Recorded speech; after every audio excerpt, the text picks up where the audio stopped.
Buenos días, estimados estudiantes, ¿cómo están? Tal como habíamos quedado en la última clase, les estoy grabando este video con la intención de que podamos ver el último tema que no habíamos alcanzado a desarrollar en clase. Hoy quiero que hablemos un poco de la gestión de los contratos estatales. Ya en clases anteriores nos habíamos dedicado a observar las generalidades de la contratación estatal y las modalidades de contratación. Espero que lo estén estudiando y que lo repasen para el trabajo y para la evaluación final. Aquí quiero que nos concentremos un poco en qué es la gestión de los contratos. Y quiero que hablemos hoy de unos aspectos básicos. En la gestión de los contratos estatales tenemos tres grandes etapas: la etapa precontractual, la etapa contractual y la etapa postcontractual. Cada una de ellas con diferentes interacciones entre el Estado y el contratista. Vamos a ver que las tres son fundamentales y son muy importantes para hacerle seguimiento y para que un contrato con el Estado sea llevado a buen término. Empecemos por la fase precontractual. La fase precontractual se divide en dos grandes momentos. La primera es la planeación. En este caso estamos hablando de una planeación que debe llevar a cabo el Estado. La entidad estatal contratante debe hacer una planeación y básicamente esa planeación se certifica en tres documentos muy importantes. El primer documento que debe hacer cualquier entidad del Estado para iniciar un proceso contractual se llama estudios previos. ¿Qué son los estudios previos? Los estudios previos es un documento en el cual el Estado consigna las necesidades de contratación que que debe materializar.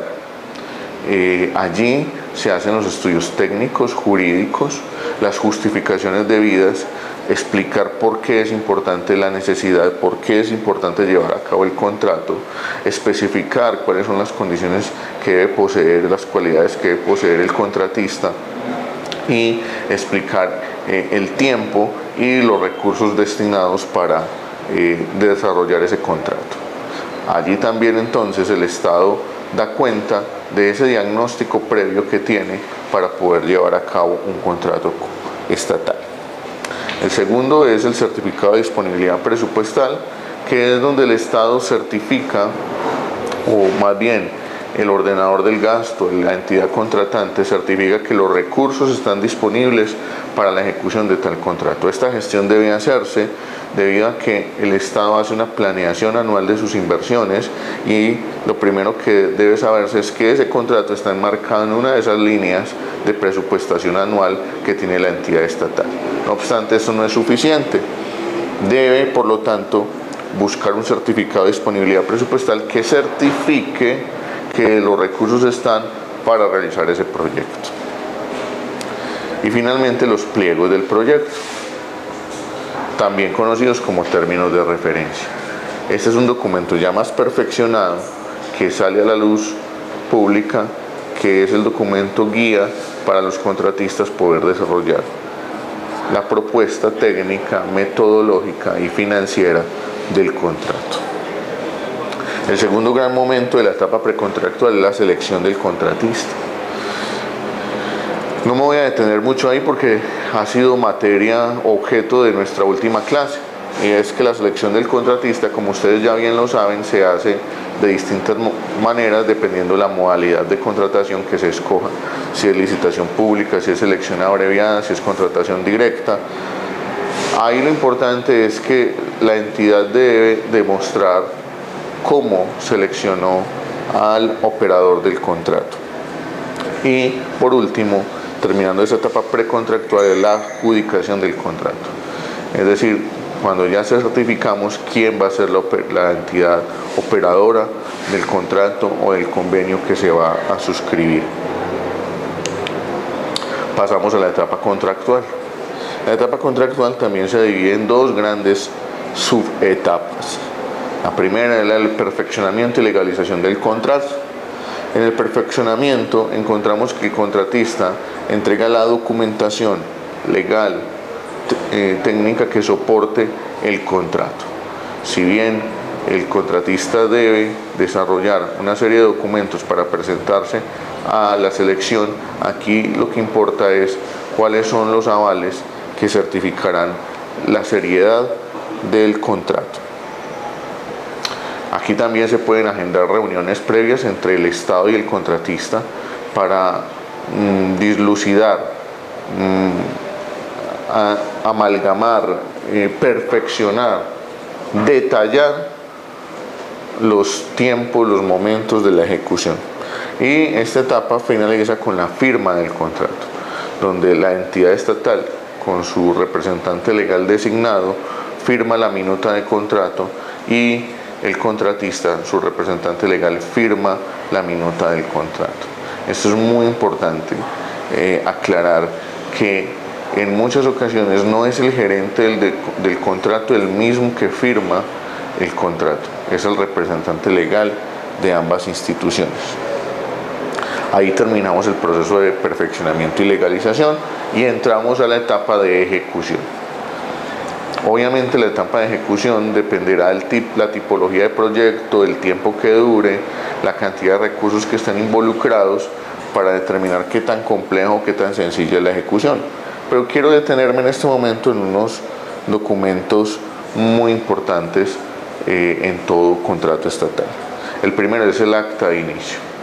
Si bien la firma del contrato garantiza que tanto la entidad estatal como la entidad privada están de acuerdo en los términos que se va a ejecutar el contrato, hay un documento inicial que certifica y que es el que permite iniciar obras, iniciar servicios, iniciar adecuaciones, iniciar instalaciones, desarrollo de bienes en un contrato, y se llama el acta de inicio. Esta acta de inicio es firmada entre el contratista y la interventoría o la supervisión del contrato debido, dependiendo del caso que nos corresponda, ¿cierto? Ya todos sabemos la importancia de la interventoría en la vigilancia y en la supervisión de la calidad del contrato. Así es que la recomendación es, no podemos iniciar ejecución de obras, no podemos ejecutar servicios ni ninguno de los productos establecidos en el contrato si no tenemos un acta de inicio debidamente firmado. Ya una vez el acta de inicio esté, normalmente entra la etapa de la planeación para la ejecución, y es donde el contratista hace la programación del proyecto. La programación del proyecto consiste en determinar qué actividades, para qué productos y para qué entregables desarrolla y en qué tiempos lo desarrolla. Normalmente los interventores, el primer documento que le piden a un contratista es su cronograma de ejecución. Allí dará cuenta de cómo desarrollará todo el proyecto y toda su duración y cuándo se establecerán los hitos del contrato. Llamamos hitos del contrato a aquellos productos, aquellos entregables que hacen parte de los pagos que desembolsará el Estado. Es decir, el Estado establece una forma de pago, y para que cada vez que el Estado vaya a desembolsar esos recursos, contará con un informe, contará con una serie de obras, con una serie de instalaciones, con una serie de servicios que ya tienen que haber sido desarrollados. Es muy importante que el contratista planee muy bien su ejecución, porque ello derivará el principio de equilibrio económico y equilibrio financiero del contrato. Cambios y modificaciones. En el proyecto se pueden dar cambios, es decir, puede que el contratista se encuentre que al definir una obra, los estudios topográficos que se desarrollaron no fueron suficientemente profundos y amplios. O en el caso de servicios puede encontrarse que la población objeto de la intervención no está completa, no existe en la magnitud en la que estaba en los estudios previos. Y eso determina cambios y posibles modificaciones, porque puede significar que el contratista no se va a gastar todos los recursos en lo que pensó que se los iba a gastar, o por el contrario, encontró tan deficientes algunos análisis previos que tendrá que invertir mucho más recursos de lo que esperaba. Esos cambios, esas modificaciones tienen diversas maneras de observarse en el contrato.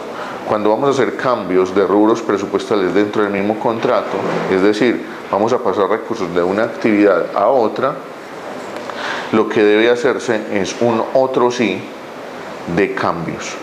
¿Qué es un otro sí? Es un documento que firmado por el contratista y el Estado se ponen de acuerdo para hacer el cambio. Este documento tiene que ser firmado por los representantes de ambas partes. No puede ser firmado por el gerente del proyecto, no puede ser firmado únicamente por el interventor. Tiene que ser firmado por los representantes de ambas partes que estén autorizados para hacer dichos otros sí. Hay otros cambios y modificaciones que se pueden hacer a un contrato, y es cuando el Estado determina que necesita involucrar más recursos en ese contrato. Ahí estamos hablando de una figura que se llama la adición. La adición es un recurso en contratación estatal donde el Estado le inyecta más recursos a un contrato que ya está en marcha. También debe firmarse un acta de adición al contrato, donde se especifique cuáles son los nuevos objetivos, los nuevos productos que se deben entregar como contraparte a esos recursos que el Estado va a desembolsar. Estos documentos de los que les estoy hablando deben ser subidos a una plataforma que se llama el SECOP, donde está toda la historia de vida de todos los contratos del Estado. Y finalmente, otra modificación que se puede hacer es prórroga. La prórroga es parecida a la adición, solo que aquí no se adicionan recursos, sino que se adiciona tiempo. Entre el contratista y el contratante pueden ponerse de acuerdo en decir que los tiempos estimados se alargaron por diversas situaciones que no pudieron ser previstas en los estudios previos. Por tanto, convienen alargar el tiempo de ejecución, sin que ello signifique adición de recursos. Y se me olvidaba también otra forma, y es la suspensión. El Estado y el contratista pueden suspender el contrato cuando encuentren que hay, digamos, algunas variables que ellos no pudieron prever y no pudieron controlar, y que amerita que el contrato se suspenda por un tiempo. Es decir, se cese toda actividad para que luego se reanude posteriormente en otra época donde pueda ser más viable su ejecución. Y finalmente, la terminación del contrato. Siempre estamos pensando que la terminación del contrato debe darse cuando se han terminado todas las actividades del contrato, cuando todos los productos y todos los entregables del proyecto se han desarrollado. Pero hay una serie de cláusulas en los contratos estatales que también le permiten al contratante terminar de manera unilateral el contrato, así este esté en curso. Y es debido a unos incumplimientos que puede hacer el contratista. Un ejemplo de ellos es dejar de pagar la seguridad social de sus trabajadores, pero pueden haber muchos más. Les invito a que cada que tengan un contrato estatal en sus manos, lean el capítulo de obligaciones del contratista, y ahí se podrán dar cuenta cuáles son las obligaciones del contratista y obviamente saber por cuáles causales el Estado puede terminar el contrato de manera unilateral. Cuando hemos terminado las actividades del contrato y el contrato ha terminado su objeto en el tiempo, se debe hacer un acta de terminación o acta de cierre, en donde básicamente entre el interventor y el contratista están diciéndole al Estado que las actividades han terminado y que el tiempo del proyecto se ha terminado y que los productos han llegado, digamos, al fin de lo que fueron contratados. Ahí termina la fase contractual, pero no termina la obligación del contratista con el Estado. Vamos a la fase postcontractual. Y es donde iniciamos la etapa de liquidación del contrato. En esa etapa de liquidación pueden haber tres modalidades. La más correcta, digámoslo así, es la terminación bilateral. Ambas partes se ponen de acuerdo para liquidar el contrato una vez terminado. Este es un tiempo posterior a la ejecución en donde simplemente por asuntos administrativos, de cierres financieros, de cierres administrativos, de entrega de informes finales, de perfeccionamiento de documentos finales, se dan un plazo para liquidar. Es también un tiempo en donde el Estado puede constatar que efectivamente las obras, los servicios y los productos fueron entregados de manera satisfactoria. ¿Sí? Cuando es bilateral es porque ambas partes están de acuerdo en liquidarlo. Normalmente el plazo estipulado para la liquidación de un contrato es de 4 meses, pero ambas partes se pueden poner de acuerdo para prorrogar ese tiempo. Unilateral, ya lo expliqué, cuando el contratista termina el proyecto y no aparece, el Estado puede terminar de manera unilateral, puede liquidar de manera unilateral el contrato. Es decir, el Estado define el acta de liquidación y define si el contratista terminó, entregó, pagó satisfactoriamente. También puede darse el caso en que el Estado le requiera al contratista devolución de recursos por no ejecución. Y por último, el más penoso de todos es por acción judicial. Es decir, cuando ya tiene que entrar unas demandas para liquidar el contrato, que es la que uno esperaría que no se dé con unos excelentes contratistas estatales. Esas son entonces las distintas etapas de la contratación estatal y les he mencionado entonces los documentos fundamentales con los cuales debe trabajar el Estado y el contratista para llegar a la ejecución. Espero que haya sido de utilidad y de servicio esta presentación, que conjunto con las otras dos presentaciones de contratación estatal estará colgada en la plataforma web de la institución para que la puedan consultar, para que las puedan bajar y para que sirvan de material de estudio para el trabajo final. Quiero concentrarme en estos últimos minutos en el trabajo final. Les había dicho yo en la clase anterior que teníamos dos modalidades para el final. Una es una evaluación final sobre los conceptos vistos en clase, específicamente en el capítulo de contratación estatal, pero la segunda iba a ser un taller práctico. Voy a colgar a partir de este momento en la plataforma virtual un documento que se llama Taller de Contratación Estatal. Ustedes van a poder descargar ese documento y la idea es que lo trabajen por grupos.